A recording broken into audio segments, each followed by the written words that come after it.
So proceed na tayo guys sa clue number 1. So for our clue number 1, pupunta tayo ng Arcadia.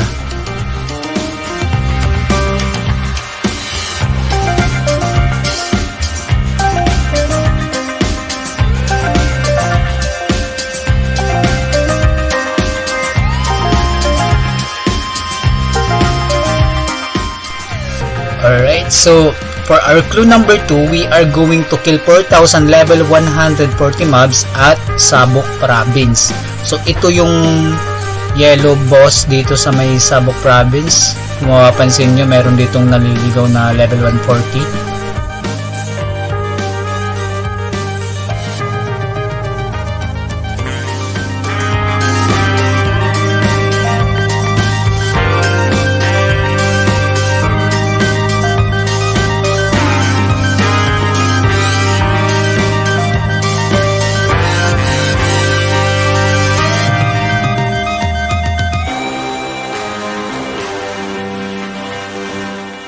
Okay, so tapos na natin yung 4,000 mobs. So, unlock na natin ang ating clue number 3. So, for our clue number 3, we are going back to Arcadia at kakusapin lang natin si